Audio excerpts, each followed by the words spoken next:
right, hello. Welcome to the newly minted Lush Tongue sound meditation and more. So, this is the 51st episode and the first iteration of Lush Tongue sound meditation and more. Sometimes there will be improvisation, sometimes there will be musings, there will always be more. So, I think this new title better captures the essence of where I am and what I, Anime, the host, am exploring this particular moment in time, sound meditation, and more.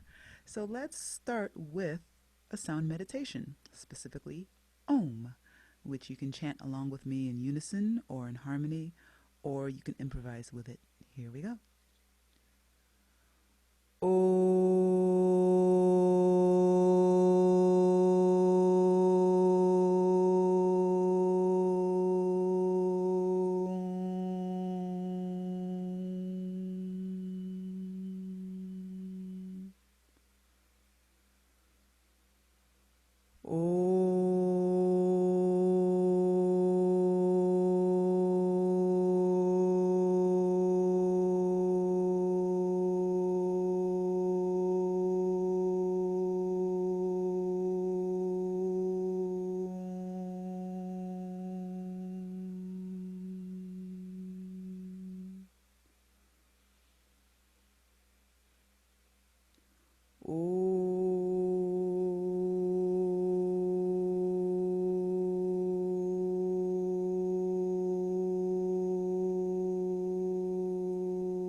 All right. So, um, with that, hopefully that was a good energetic palate cleanser for you, whatever was going on in your life before you stepped into that zone, whatever happened after. Hope that was a moment of centeredness and peace for you.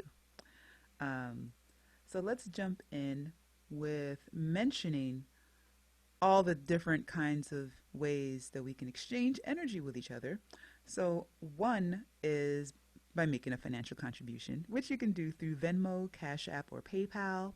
Venmo is Lush Tongue. Cashapp, #, is Lush Tongue. PayPal is paypal.me/LushTongue. So made it very easy for you. Also, announcement, new store. So I launched my new store on Cyber Monday, which was November 30th. So it's up and running. And the link is in the description, animesrealm.myshopify.com, where you can purchase journals and hoodies and t-shirts. And there will be more to come. But take a look around and, get yourself something nice. Get something for a loved one, particularly those who love beautiful colors, those who love to write, those who love to think, those who love to express. And events are coming as well, online events. So I took a bit of a break after the monthly open sings that I was hosting in in the earlier part of this year. And I'd like to end this year with just a big old releasing ritual, releasing and holding and amplifying intentions for how we want to move forward. And we're going to do all that through singing. So on solstice, actually the day before solstice, it's going to be December 20th, very auspicious day, 12/20/2020. We're going to have an all-day solstice singing event. And the way this is going to work, so it's all day because I want to be able to experience this with all of you across all the different time zones of people who love to work with me. The folks in Japan, the folks in Germany and France and the United States, and all throughout various parts of Africa and South America and Australia. And so the way I'm going to do it is I'm going to have a series of rituals online ritual events throughout the day, starting from 7 in the morning Eastern Time, going all the way to 7 p.m. At night Eastern Time. And they're going to be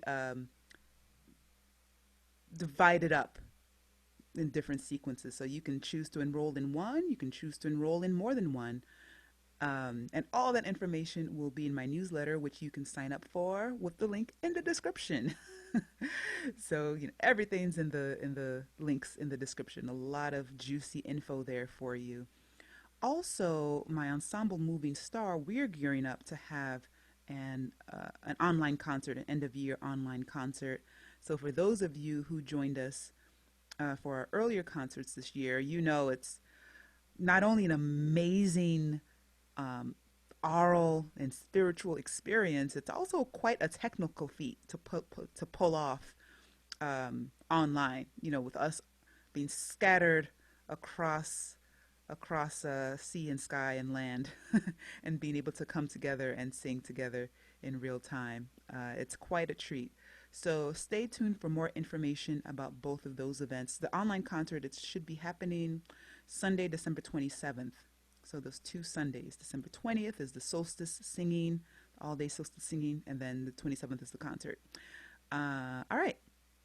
Update. So Soul Incites, we're taking a breather from the monthly, the book a month, and we're just opening it up to learning about what are the books that people are currently reading. So the book that I'm taking up for myself for this December is a book with an interesting name. It's called Existential Kink, and it was recommended to me from a fellow sister goddess in one of my women's empowerment communities. And it's a book that's all about facing your shadow, which really ties into the theme today of negative space. So, yeah, I'm going to be reading it and sharing my insights about it in the group Soul Insights. So you are welcome to join the group if you're interested in all kinds of uplifting content. Not limited to just books. We're expanding from simply Soul Insights Self-Development Book Club and more into Soul Insights Self-Development Community, Self-Development Salon. Still haven't settled on the word that really encapsulates the direction we're going in. But join me anyway. Join me along the journey. So all the women who would like to join, click the link in the description.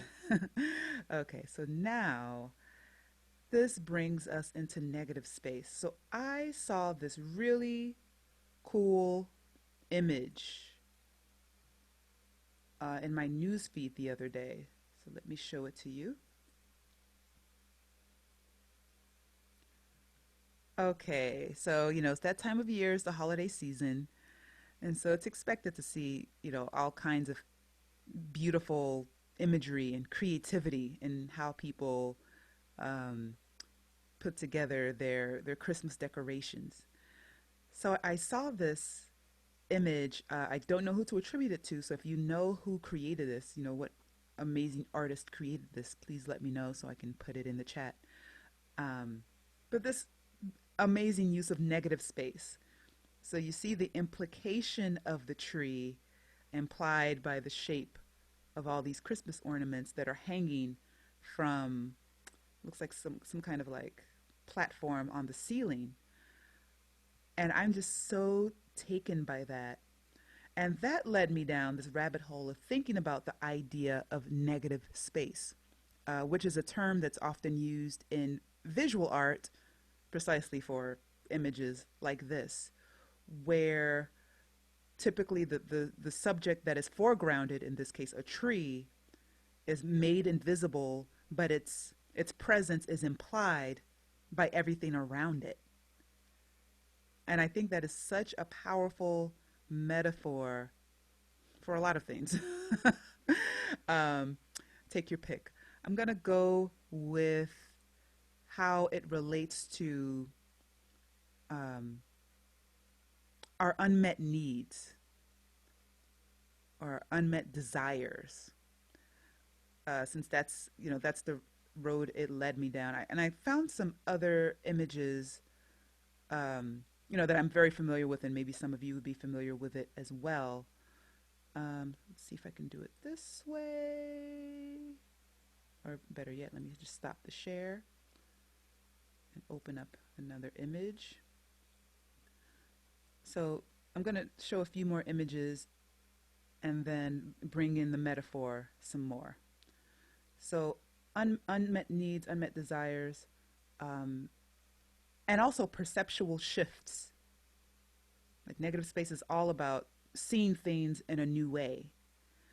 So here's an image that I'm sure many of us are familiar with when it comes to optical illusions. This is a very common image that illustrates the idea of optical illusion and perceptual shift. Now, some among us will look at this image and immediately see two faces. Some of us will look at this image and immediately see a candlestick. And some of us, particularly those of us who've seen this image many times, you're able to actually see both of them at the same time. You're able to see the candlestick and you're able to see the two faces. Both are true. Both perspectives are true. Both perceptions are true. And there's the metaphor in that. There is no one absolute truth outside of law. So, gravity is law. There are parts of the world where, gravity behaves in ways that we don't necessarily expect, but those different ways in which, gravity behaves, they're still behaving according to certain laws. And how we may perceive those phenomena, that could be likened to the candlestick and the two faces. Some of us will hone in on one aspect, some of us will hone in on another aspect. Doesn't make one right or wrong as far as the value judgments that we often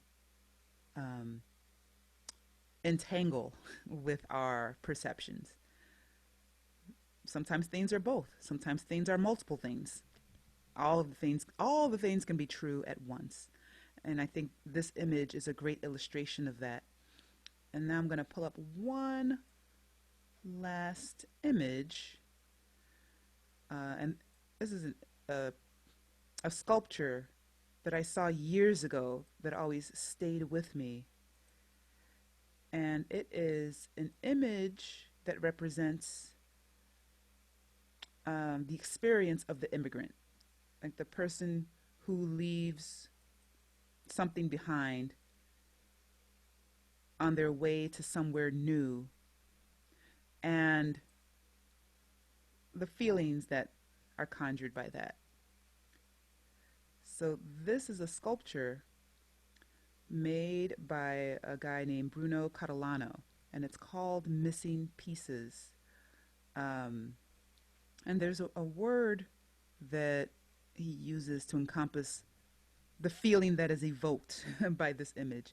This idea of like leaving behind everything you ever knew and stepping into the unknown and having these pieces of you that no longer fit in the old paradigm, no longer fit in the old world, and also have, there's a struggle to find your place in the new world that you're stepping into, partly because it's unknown to you. It's one thing to be born and raised in a certain place and to grasp all the nuances and unspoken, all the implicit rules that the people who grew up in that society abide by, that you are adopting. And it's just different. Not better or worse, not bad or good, but just different. And I feel like this sculpture captures all those feelings so well. Like the one thing that is immediately visible is this guy's suitcase. You know, like whatever of his past life that he's bringing with him is in this suitcase. And yet there's so much open space. Some would interpret as empty space, some would interpret as open space, and each word has a different connotation. You know, there's a sadness and wistfulness in the idea of, you know, empty, like leaving stuff behind, and then there's a sense of like hope and optimism that's often embedded in this idea of open space. Like, ooh, what am I going to fill this space with now that I'm stepping into this new paradigm, stepping into this new world? And this brings to mind, so all these different dots I'm connecting. I saw a post on a Facebook page about you know, someone complaining about, you know, things that her lover was or was not doing right. You know, he never does X and he always does Y and he never does Z. And that had me thinking about negative space. Oh, okay. If he never does X and you want him to do X, then the question becomes, what is the unmet need that X is pointing to? And is he actually the person who is best equipped to fulfill that need? Like that's where the negative space leads me to. If you're speaking underneath every complaint is an unmet need, unmet desire. So if the complaint is foregrounded, then what is in the negative space? What is it that you're looking to create? And that ties into what is often referred to as I messaging. So for many of us, it's our default to foreground what's not happening, or what's the negative, what's, you know, what's the disturbance, what's the upset. Embedded in the negative space is, what would you like to have happen? What is the desire you would like to have be fulfilled? What is the need that you would like to have met? And it takes constantly working that muscle to foreground whatever is in that negative space, whatever is in that shadow, which brings us to light and shadow, which I'll go into more in another episode. But today I'm really looking at the framework of negative space. So now let's look at all three images together. Let's see, is it possible to do it that way? Yes, it is. Okay, so you see here, you've got the Christmas tree minus the tree. You've got the two faces and the candlestick. And you've got the missing pieces, aka, you can't see it there, but the word is, I'm not sure how to pronounce it, Hiraeth? Hiraeth? Something like that. And let me pull up the dictionary definition of that word. Meaning. Okay, I'm just pulling up the definition for myself and for you, dear listener. Okay, Hiraeth. In the context of Wales or Welsh culture, okay. Hiraeth, it looks like it's pronounced Hiraeth. Deep longing for something, especially one's home. So there you go. There's this evocation of yearning embedded in this image. As well as, because you see the image is being taken from these different angles, one in which he appears to be walking toward something, and the other where he's walking away. Of course, same image. It's, you know, a photographer taking it from multiple angles. And, you know, if you were to walk upon this sculpture, which is located, where is this image? I'll find it and put it in the description. But, you know, if you're walking south toward it, you see him, like, you know, walking toward you. If you come from the other direction, you see him walking away. So that could also affect the way you relate to your filter for what you would fill inside this space between his chest and his leg. Do you fill it with hopes and dreams? Do you fill it with you know, sadness and missing the old world that he's leaving? Do you fill it with both? Is it both the candlestick and the two faces? So things to consider. Let me know if you're familiar with the concept of negative space, and what thoughts this may have evoked or inspired for you in looking at negative space in all these different ways and connecting these different dots.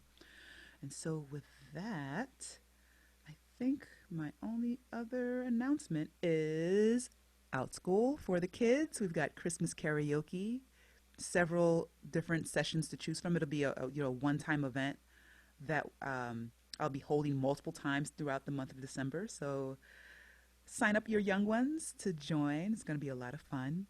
And let's close out with our Om.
All right, and on that note, to be continued. Have a great week. Bye.